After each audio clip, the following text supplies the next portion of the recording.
Happy Wednesday, everybody. Yay, Val, I can see you. Yay. All right.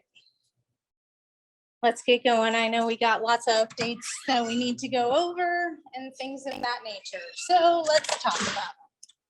Let me get into a spot where I am not baking because it's on fire or I'm freezing. Welcome to my life. All right, everybody. Hello and happy Wednesday. How's everybody doing? Good. So we got some new laws coming at us this past week. LA County extended their moratorium 60 days. So now we're back to April Fool's Day as being that chance that we have to be landlords again instead of being held hostage by our investments. So we have that date coming, yay! April Fool's Day. And then the city of Los Angeles extended their protections for tenants pretty much for another year. There's different dates and lots of moving pieces as to when their moratorium ends, when we get certain rights back, etc. I know there's a lot of people that have been looking in the city of LA specifically for unauthorized occupants and unauthorized pets. And I'm going to tell you right now, that's going to stay protected until February of next year. Don't get me going. I'll give you an opinion you don't want to hear. What did my boss say the other day? Stick a quarter in her and she'll keep talking. I don't like it either. It's bureaucracy and BS at its finest, but it is what it is. We have to deal with it. If I could tell you something, it would be watch out, San Diego. LA is going to turn into you very quickly. We're already seeing it in the city of Los Angeles is becoming, or the city of San Diego is becoming the city of Los Angeles in a very rapid fashion, and the county is following suit. Okay, so with all that being said, if you own property in San Diego, now's a really good time to make sure all your lease documents are in play, everything's in order, because they're not going to tell you what they're going to do. It's just going to happen. Sound familiar?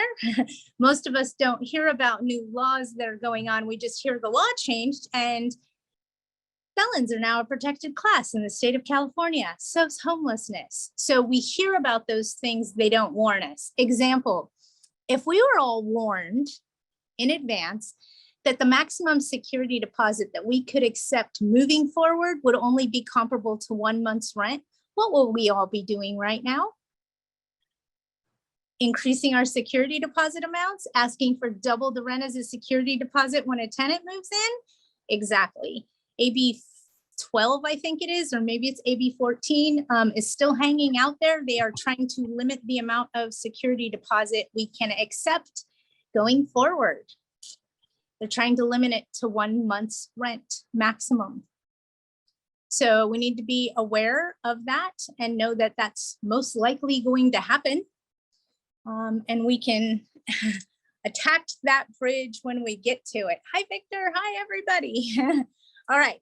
So we're going to jump right into what changes are going on, what we can and can't do still, and what's going on. So there's a little bit of a hiccup in LA City's moratorium versus LA County. And there's about a 2-month period where people in the city are free, but you're not. The county now trumps you and controls you. So if you're in the city of LA and you're governed by RSO and you're free from RSO's restrictions currently, you are governed by the county. So keep that in mind. You can run, but you can't hide. So if you get up away from the city's garbage, you're now governed by the county's garbage, is how I want you to think. If one doesn't get you, the other one will. And if you're not governed by the city or the county, I guarantee you, you're governed by the state. Okay, that's how municipalities work. Okay, we're always governed by something. So if you're in the city of LA and you're exempt from RSO and you think you're free right now, you're sadly mistaken. You are currently being governed by the county of Los Angeles, and they have their teeth in you.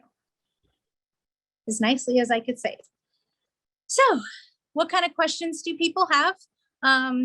I'll do the best that I can to answer them. LA City's moratorium has a lot of moving parts. It's actually not a moratorium anymore. It's actually an ordinance. Youch. And they just adopted permanent just cause in the city of LA. What does that mean for independent landlords? It means you cannot say, I want my house back. It's your just cause evictions only in LA City, and that's a citywide rule. It's part of their new ordinance program. It is just cause only in the city of LA. Don't be shocked if that hits our county unincorporated cities as well, because they are one and the same. Just so you know. All right, let's see what I got going on. No security deposit security deposit can be up to 2 months. Well, it depends. Let's talk about it. As current law sits right now, if they are active duty military, you can only collect 1 month security deposit. Okay, that's for active duty military. For a vacant unit, hold on, I'm letting people in.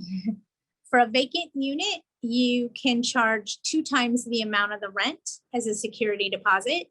And on a fully furnished unit, and mind you, I said fully furnished. So if it's got a refrigerator, a washer dryer, and a couch in there, that is not fully furnished, okay? Fully furnished means beds, everything. Fully furnished, you can charge up to 3 times the amount of the rent as a security deposit. If Assembly Bill 12 passes, you will be told about it. You're not going to be warned. It's going to pass on this day. No, it's going to be the wind blew, the law changed. And that's how you're going to know. Okay. So don't be surprised if that one flies up and swoops on us unannounced, because that's usually how they do that when it affects something that we could have been doing and we didn't. And my opinion is if they don't get this passed this go around, they'll put it through the next year of legislation and pass it that way. But that's what's coming after us next, is they're going to limit our security deposit amounts across the state, not by city, across the state. So be mindful of that. Watch for that. If you're moving somebody in now, you want to potentially take a higher security deposit, because the chances of you being able to do that going forward are very small. All right, I am going to open this up for questions. In other counties, just so everybody knows, and I'll go over them very briefly, that would be currently San Diego County, Orange County, Riverside County, San Bernardino County, Kern County, Inyo County, Ventura County. Everywhere but LA is back to business as normal pre-COVID. Yee! Okay, it's only LA County and LA City that still have restrictions and moratoriums in place. We are seeing now the municipalities within LA County coming up with their own bureaucracy and BS, if you will. We're now seeing it in them trying to pass rent control ordinances. We saw it in Baldwin Park. We see it all over the place, where little municipalities are coming up with their own rules, and they're allowed to do that after the COVID state pandemic goes away. So as it sits right now, we're seeing individual municipalities coming up with their own restrictions and their own rules. With that being said, a lot of it is geared around rent control. City of Baldwin Park is a great example. You have to go on their website and you have to scroll down through 11 pages of garbage before you find out what the city's rent control rules are. They start with the state laws, AB 1482, and then they go into the county restrictions, blah, blah, blah, blah, blah. And then they go into the individual city. And that's where you can find out that the city of Baldwin Park has a rent increase cap at a maximum of 3%. Period, end of report. Youch, okay? So you're gonna have to go do your research before you do rent increases. Right now, don't do any, trust me, wait till April Fool's Day for the county. If you're outside of LA County, LA City, you can go ahead and do your rent increases. The CPI currently is at 7%. With the 5%, you can max out at 10. 10 is the maximum. Anybody doing any increase over 10.1%, I just want you to ask yourself one question. Do you look good in orange? Anything over 10% could be a violation of California Penal Code 396B, which is price gouging during a state of emergency. It's a $10,000 fine and 6 months in jail. And quite frankly, none of us look good in orange. Okay, none of us. No orange. No, we don't look good in orange. We don't want to wear an orange jumper. Okay. Can I increase rent in Sherman Oaks on April 1st by 10%? Ask me that again on March 31st. Why did Patty say that so quickly? Because I can't guarantee you they're not going to do another extension. Make sense? I'm 90% sure they're not going to do another one, but I was 90% sure they weren't going to extend it 60 days. What do I know? I don't. It's a guess. So I don't know if they're going to extend it. So I don't want to answer you yes and then have them do an extension and then you think I'm a liar. It's not me changing the rules. It's the rules are changing. Okay. So don't take what I say to you as solid because they're changing quickly. I don't think they're going to extend LA County again, but I don't know. I don't have that kind of power. So as it sits, let me know at the end of March. I'll let you know if you can move. Usually when they change something or extend something, as you guys see, what just happened is they wait until the waking hour. They wait until the very last minute to tell you what's happening. So don't gear yourself up to mentally prepare for something and then have the government change the laws on us and then our hands are tied again. So we want to be really cautious with that we're not exposing ourselves to getting sucked up into the government garbage, okay? So at this point, if you want to increase rents in Sherman Oaks, I highly suggest you wait until March 31st and then we'll talk about it. So let's wait until it gets closer to that time period and then we can move forward. I saw something else come through here. What is your perspective on self-employed tenant? He's a shoe designer who hasn't paid a penny since 2020 apart from rent relief, so still owes a bundle. I'm about to contact a legal firm today about getting the ball rolling, but I'm not sure how that tenant could prove he's affected by COVID if he's self-employed. And you're in Larceau. You want to know what I say? Today's the 8th, right? February 8th? It is, right? Today's the 8th. So technically the tenant in Larceau had 7 days to self-certify from when the rent was due.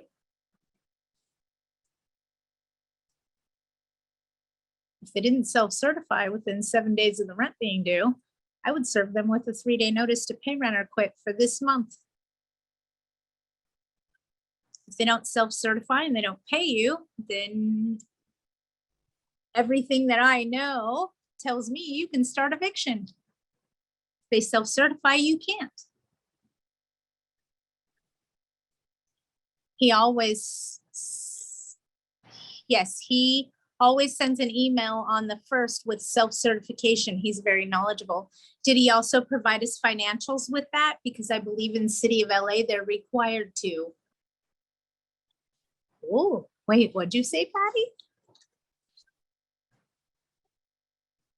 Oh, that's a good point. So I'd let him know that self-certification is going to be okay here for the way I understood that. That's only in the county. The city's not renewing that. So they can't self-certify moving forward after April Fool's Day. Paying attention? So if that guy has always self-certified, I believe that starting April 1st, they can't self-certify anymore. And the only reason they're allowed to self-certify right now is under the county's bureaucracy and BS. Because the cities has ended. And their new laws take effect here very quickly, but there's nothing in there about self-certification. So between you, me, and the wall, I'd be contacting legal regarding that self-certification immediately. Asking if they still can self-certify under the current. It's not a moratorium. Hold on. It's an ordinance. I had to go in my blonde brain and think of that one. Sorry. Sometimes that takes a while.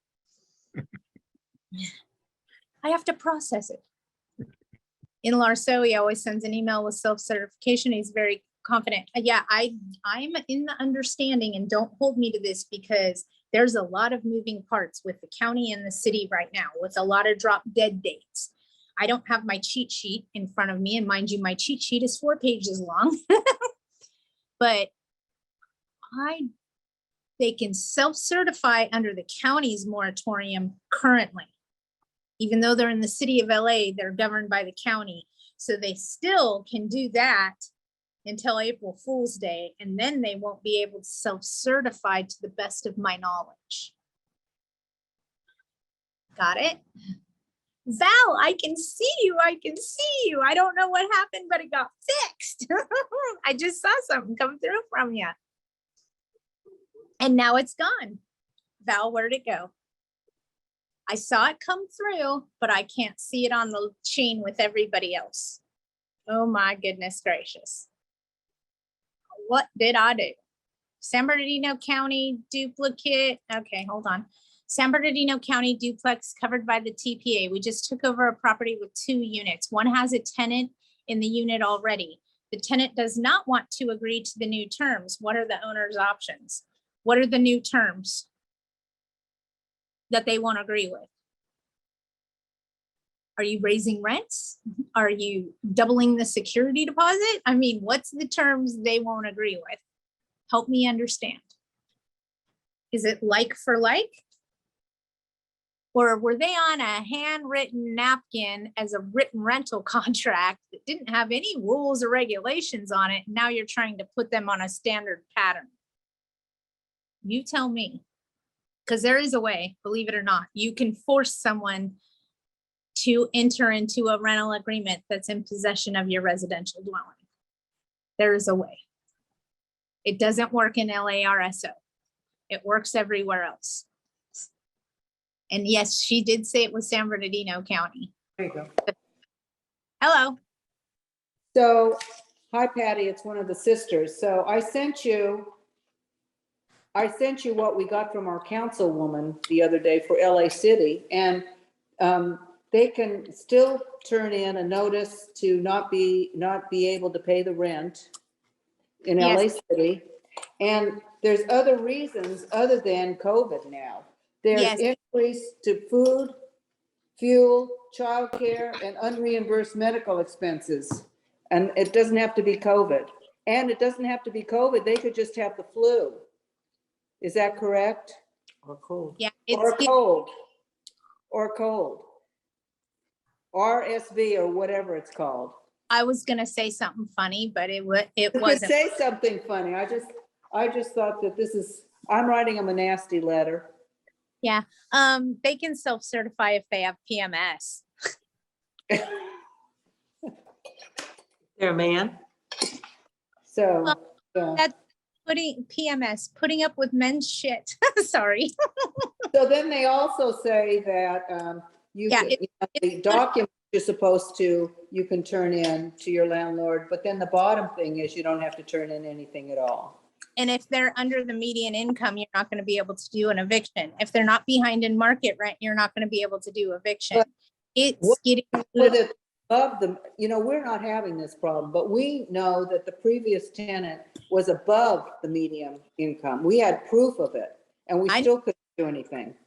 I know, and she was not the smartest bulb on the tree, let me tell you. Well, it's smart right now because we've lost quite a bit of money. I know. Has she been served? No, that's actually happening this week. Okay, good. Yeah, because we want to be surprised for her. She's a horrible person. Okay. All right, let's get back over and answer the questions that I have coming in from Roadrunner. Just a general question. Okay, hang on. I see something from Val. Thank you, Anna, for helping me. Val, I certified mailed an estimated disposition to a tenant that moved to our other unit, our other home. I got you. It was returned to me as unclaimed after 3 attempts. Nobody wants a certified letter. I'm preparing the final dispo. I saw the new CAA form where the tenants can make payments towards the balance due, which is about $900. I'm thinking they should pay at least $100 a month for 9 months. See if they'll make that agreement, Val, because I agree. I think that's a good solid 9 months to pay $100 a month. That's feasible. You know what I mean? It's not ludicrous. So I'd go with that. And Roadrunner, yours was just a general question. Okay, so you guys want to know how to force a tenant to sign a lease contract? Is that what you're getting at? I'll say this. It's been in my past experience with the assistance of my legal counsel. In other words, don't do this on your own. It has a lot to do with what city, blah, blah, blah. If you have a written rental contract and you're trying to get them to renew for another term or sign addendums, you can always do a 30-day notice of change of terms of tenancy and have those be the new terms. So with the assistance of your legal counsel, you should be able to enforce a rental agreement. Ding, ding, ding, ding, ding. All those little fireworks should be going off. Also, on another note, Tony, I don't know if you're in here. You emailed me last night. Everything that you need to do to prove modifications to the property, everything is already in your lease contract. You're not going to have to do a 30-day notice of change of terms. We just need to talk more so that you can explain to your legal counsel that your rules and regulations are already being violated that are in place.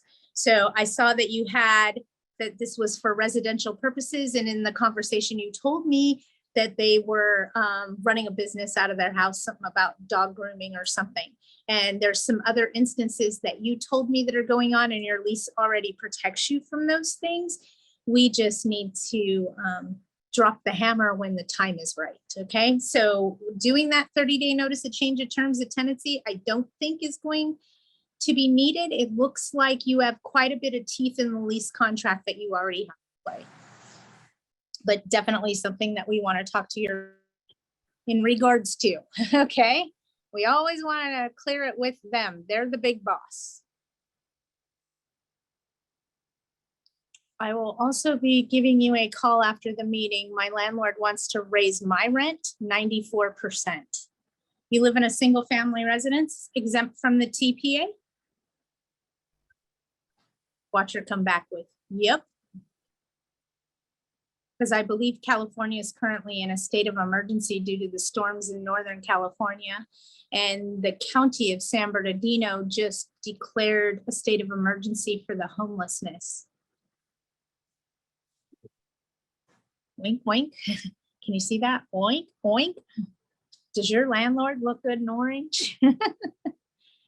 Just because, remember, anything over 10%, I'm be wondering. State of emergency, and it's over 10%. I just got to ask, did they give you a 90-day or a 30-day? I'm curious. Or did they give you a 60-day? And you guys, please keep in mind, there is no more 60-day rent increase notice. It does not exist. It is gone. They removed it from our arsenal. You have a 30-day and a 90-day. Nothing else. They gave you a 60-day notice. Don't pay the increase. Don't acknowledge it. It wasn't done properly. And that's all I'm going to say about that.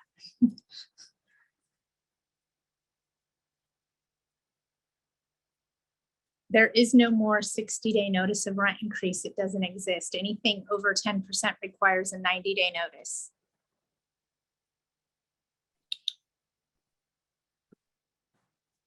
What is the difference between 30 days and 90 days? 60 days? Sorry. Blonde. The difference between a 30-day notice and a 90-day notice is simple. I know I was being funny. Come on. I gotta have a little bit of fun with you guys. Come on. Okay, a 30-day notice is for 10% or less. A 90-day notice is for anything over 10%. 10% or less is a 30-day. Anything over 10% is a 90-day notice. There is no more 60-day. And if you're doing a 90-day notice, it is also required for Section 8. So Section 8 requires a 90-day notice, even if it's the 10% or less. So anything federally funded requires a 90-day notice of rent increase. So they took away the 60-day. And I have this question to ask you. If you're ever filling out a 90-day notice of rent increase, I just want you to ask yourself 2 questions. Is my tenant on Section 8? Because if so, please disregard the following question. Do I look good in orange? California has been in a state of emergency since they implemented that law in 2016, folks, with the exception of the month of September of 2022. We're always in a state of emergency for fire, flood, drought, illness. Want me to keep going? It's always something. Now homelessness in San Bernardino County. I mean, it's always something, folks.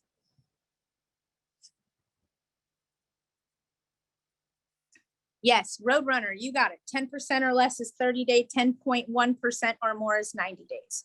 Property is under LARSO. The vacant unit has been repaired due to the damage caused by the evicted tenant. I did send the repair estimates to them within 21 days, which they owed me money. Can I send them all the receipts for all of the repairs? Okay, yes, you send them all the receipts for all the repairs. You have to do a final disposition of security deposit within 14 days of you receiving the very last invoice, okay?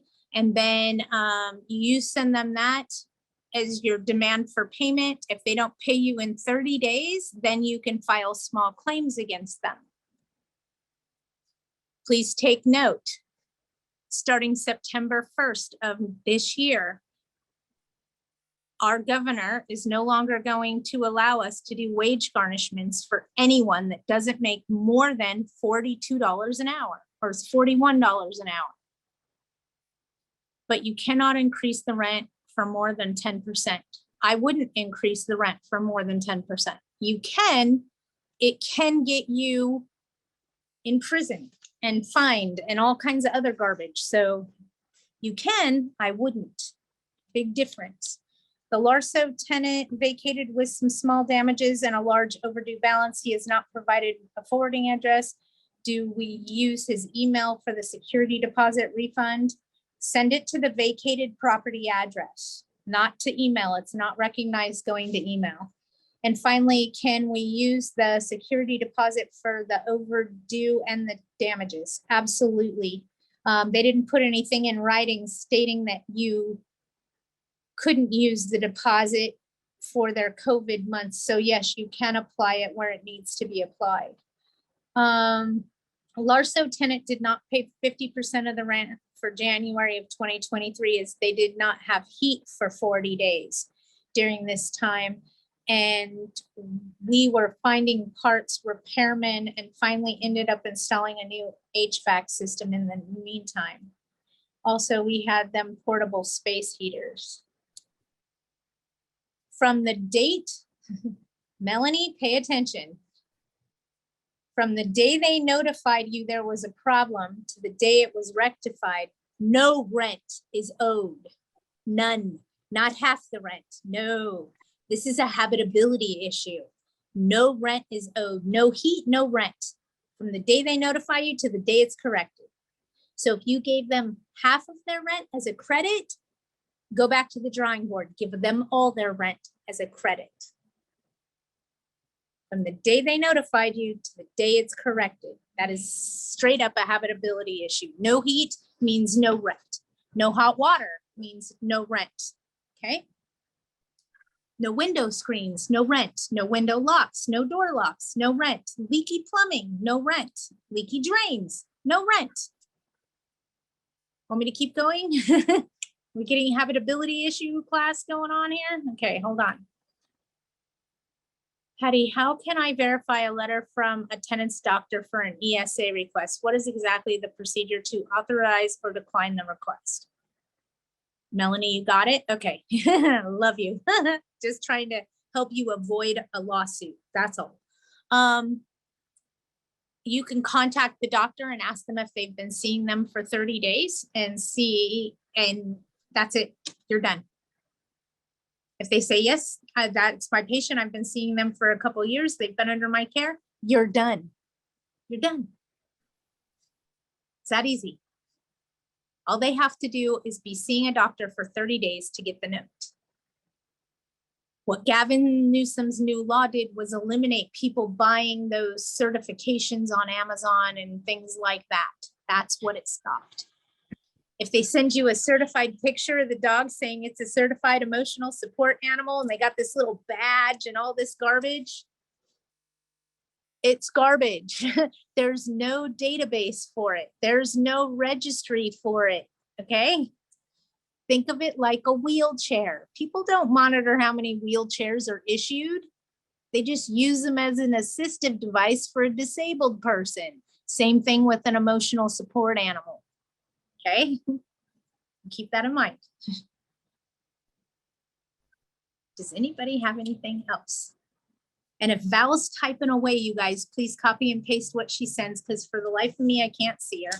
And I had a little bit of a mini crisis right before I got on today, so I couldn't get on there with my web guy and see if I could figure that out.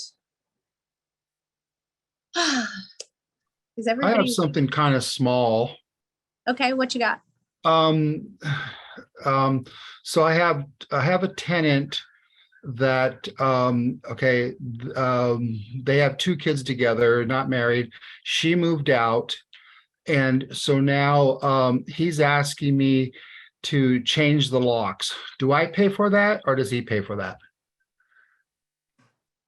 Was there domestic violence involved?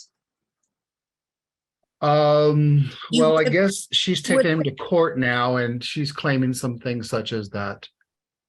Okay, if he claims domestic violence, then he's a No. victim of something and you should do it at your expense. Okay, If there's no domestic violence involved, and that has to do with an ethics thing. Think of it this way. If somebody's being attacked by somebody and they're moving out because there was domestic violence, shouldn't we try to help protect them? Yes. Okay. In the event that it's just they're not getting along, whatever the issue is, then you could change the locks at their request, at their expense, not yours. Okay, does that make sense? yeah, can you repeat it one more time? If they're Just the last part. if they're asking you to change the locks because they don't feel secure there because of the person that they're having difficulties with, then you could give them permission to change the locks at their expense, not at yours. Okay, Okay, thank you. no worries. Anybody have anything else? Oh, I see stuff coming in the chat. Okay. Can the tenant have more than one emotional support animal? Yes, they need more than one doctor's note or one note that allows for more than one animal. So let's say the wheelchair is a dog from the dangerous breed list, a pit bull, Rottweiler, etc. Does that mean that the owner's insurance has to cover the dog then? Nope. You sitting down, Roadrunner? Because I'm about to school you. Get ready. You want to have a request for reasonable accommodations in your file, allowing them to have that animal on the property. You broke the rules for them based on a disability, okay? In the event your insurance company comes to you and says, we're going to cancel you because there's a Rottweiler, a German Shepherd, a Doberman, a Pit Bull on your premises, you're going to pull out that request for reasonable accommodations and you're going to hand it to your insurance company. And you're going to say, I can't discriminate against a disability. Can you? Because they can't either. Got it?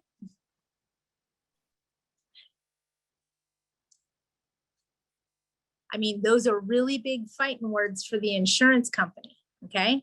But that's what you want to say. I can't discriminate against a disability. Here's the paperwork. Can you? Because they can't discriminate against a disability either. Okay.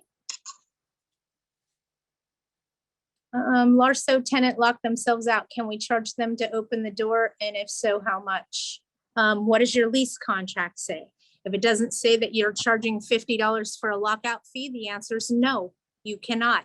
If it happens after hours, then they could have to call a locksmith and go that route. If it's during business hours and you can just go over there and open the door for them, do it. I mean, it happens, you know, as long as it isn't a nuisance. Could you advise which websites that I can post an ad for a vacant unit in LA City since I don't have any property management software? Where can I check for the rental market? Sorry, I'm new. No, don't apologize. You can go look on Zillow or Trulia for a property for rent. That is gonna kind of, in your area or your demographic, it should give you neighboring properties that are advertising for rent, and it should show you what they're asking for so that you can compare like for like. Remember, don't just look at bedrooms versus bathrooms. Also take into account square footage and amenities, okay? Sometimes a smaller unit rents for much more money and we're like, why?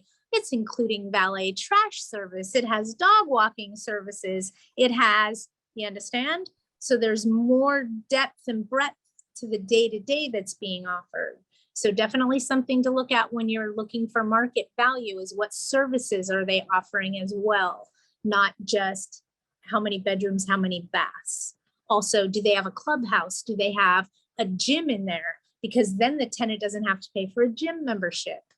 You see what I mean? So there's different ways that we maneuver and manipulate our rental price. Don't just look at bedrooms versus bathrooms. You also want to look at amenities and services. Okay, that's just me trying to help you. But that's where you get your market value and things like that so that you can move around in that direction. Are we able to get security deposit for animals still? And what about pet rent? The bill did pass allowing each tenant to have one pet, but that's for new construction for anything built 2023 and after. Maybe it's 2025 and after. It's for brand new construction, okay? And that did pass. Are we able to get security deposit for animals? The answer to that is no. Your Roadrunner, hey, I don't know who it's there because it just tells me it's Roadrunner. Listen to what you're asking me. Are we able to get security deposit for animals? Emotional support animal, therapy animal, service animal. Wait a minute, animals are wheelchairs, folks. It's pets that you can get additional deposit for, not animals. Know the difference between an animal and a pet. Pet rent, you can still try it in San Bernardino County. Don't do it in LA. I'm going to be teaching a class later this summer called Great Ideas That Just Don't Work. One of them is pet rent. And don't be shocked and surprised, folks, if in the near future we completely lose late fees. People look at me, what do you mean lose late fees? You watch, they're going to say they're unethical and it's all our fault. All our fault, all of us. You, me, it's our fault that we're going to lose being able to charge late fees. People are going to ask me, Patty, why is it our fault? I'll tell you why it's our fault. Because we've been gouging them for quite some time. No joke. Let's face it. If we're late on our mortgage, what's the fee for that? 35 bucks? How much are we charging the tenant?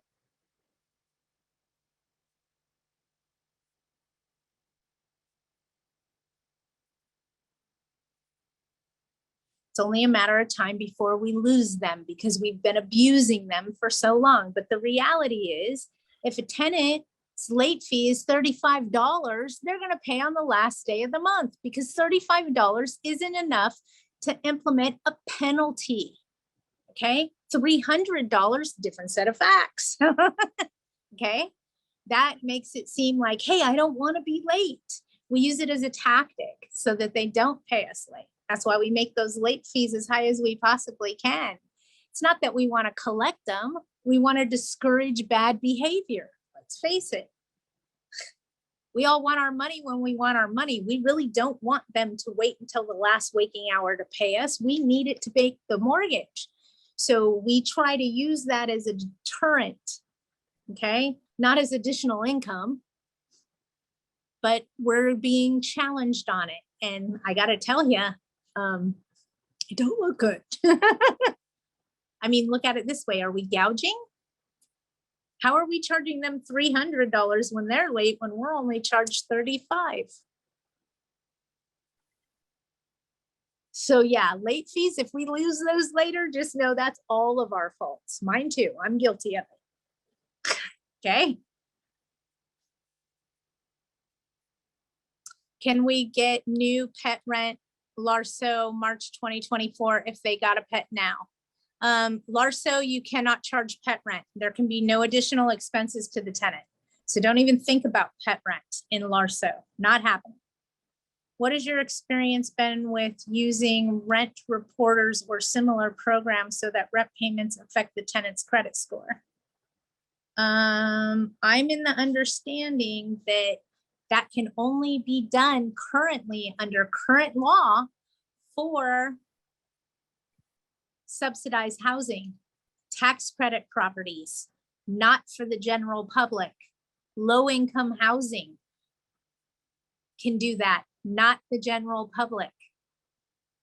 So low-income housing, things like that, they have programs to help the tenant build their credit report. And how that works, I believe, is that you can charge the tenant $10 more per month to report to them monthly, so it helps build their credit faster. That's what the plan is, but it's for low income housing only at this time. I think that's discriminatory. Why are we only doing credit reporting for people with low FICO scores? That's not fair to me. That's not fair to me, the general public consumer. Why can't you report mine? Because I'm not low income? That's discrimination. You understand? Does this make sense to you? I mean, we're all about equality, right? And equal rights for everyone. That's not equal. That's not equal. Are they allowed it because it's low income housing and we're trying to get them off and running and get them building their credit scores? Most likely, but I don't think it's fair. That's just my personal opinion. The reason being, because if all of us landlords had the power to do reporting on people's credit reports, there'd be a whole lot of tenants with really bad credit, wouldn't there? And that's probably why they won't let us do it for the general public and only low income housing, is because too many of us would go, oh, I'm going to get you. And we would. And we would, no doubt. What has your experience been using rent reporters? Oh, who's your apartment association? Run your credit through whoever they suggest. That's me talking to you. When you're running a credit report, run with whoever they suggest. They usually have the best screening and what's going on, and they keep up with that because screening is the #1 way to avoid evictions and legal problems later. So your apartment association is who really focuses on screening, credit reports, and things like that because they see the big picture. So go with whoever your apartment association recommends. What has your experience been? Oh, that's me telling you, go with who your apartment association rents.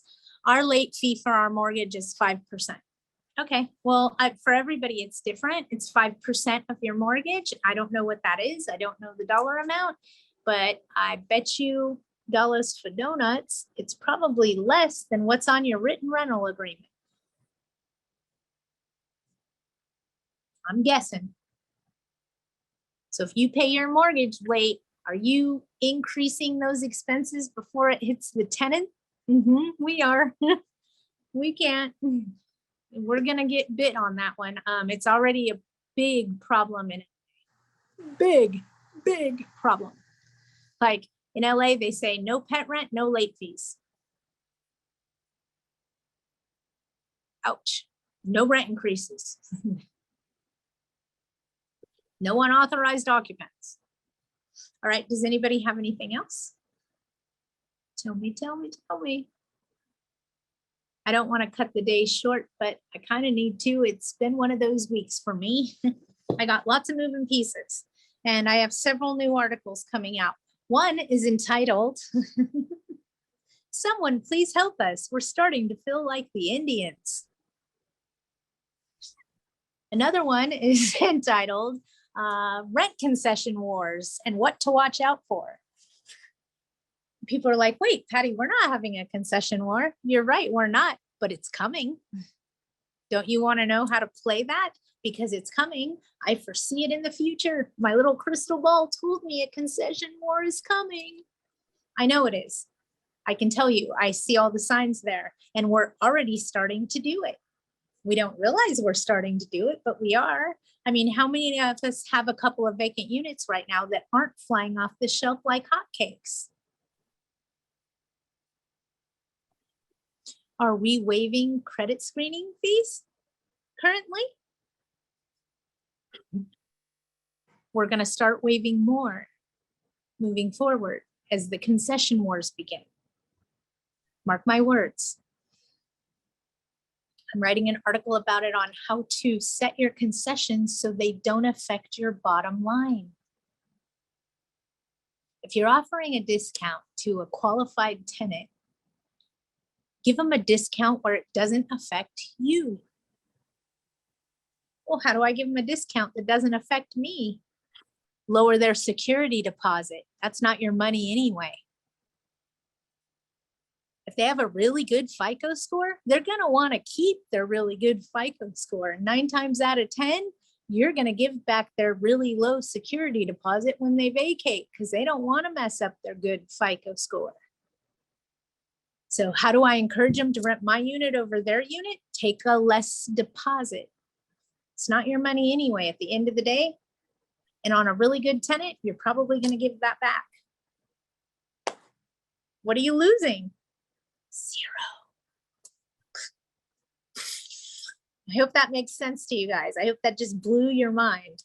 And you can have it $500 security deposit on approved credit, meaning you need a 750 FICO score. So if somebody applies and they have a 740 FICO score, oh, you don't qualify for a $500 security deposit, we'd still be happy to rent to you, but the deposit's going to be $750, $1,000, whatever it is, okay?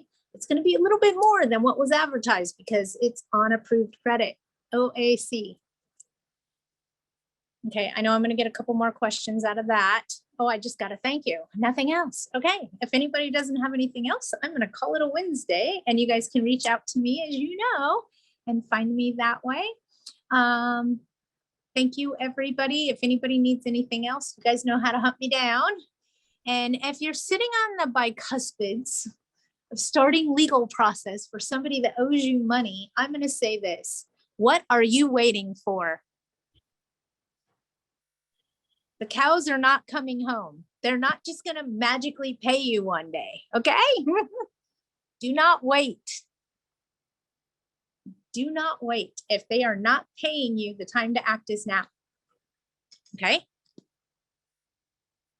Please don't sit there and wait for them to bring things right, or the moratorium to expire, or the law to change. We have to stand up and fight for our investment properties that are being held hostage against us. Okay. Patty, this is from Tony. Okay. Do you know what the criteria is for the landlord relief fund? No. The fund will only be available to properties that don't have a mortgage or to owners who own no more than 4 units. When I read it, when it came through, it was for landlords owning 10 units or less. That we're talking about the $45 million rent relief for landlords that own 10 units or less. I don't know about it being changed to 4. It could have been changed to 4, and I'm okay with that. Know that that money comes with a promise.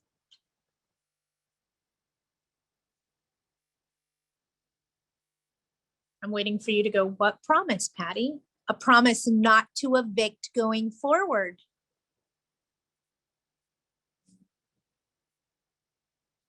I gotta ask you, do you kind of feel like a circus animal yet? Because I do.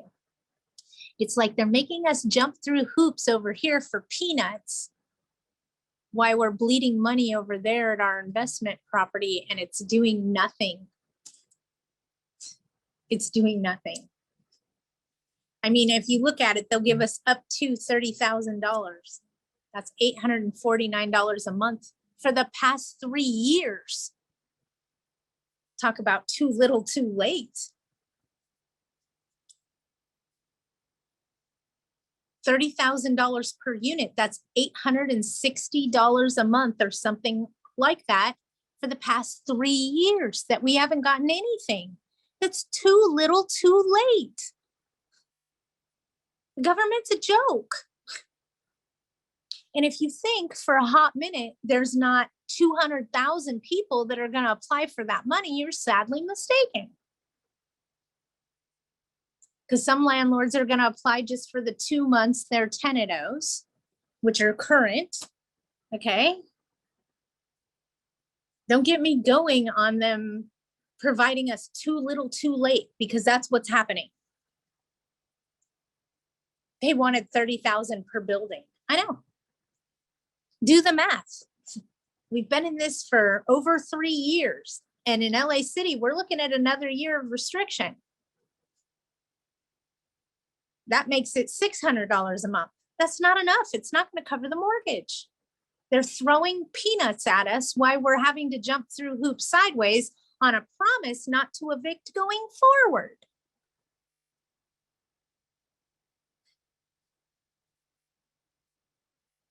You weigh the pros and the cons of that. We're going to throw you peanuts, and I'd read the details. You may not be able to do an eviction for 6 months or 12 months if you take that money. So my question is it worth it? You got to ask yourself, is it worth it? Does it make sense from a business perspective to tie my hands so I can't do an eviction for the next year going forward, to have a Band-Aid put on what was in the rears? Who knows? Maybe your tenant only owes you 4 months of rent, and that's not an issue. You're not trying to backtrack from May of 2020 or March of 2020. But definitely something to think about, you guys. Remember, if you take that money, you're promising not to evict going forward. So they put a little bit of a Band-Aid on what's owed to you in the rears. Now you can't do anything moving forward. What's your next choice? Foreclosure? Just asking. When you take that money this go around, you're promising not to evict moving forward. You need to find out how many months that's for. And we won't know until they release the program in its entirety, whether it'll be 6 months or 12.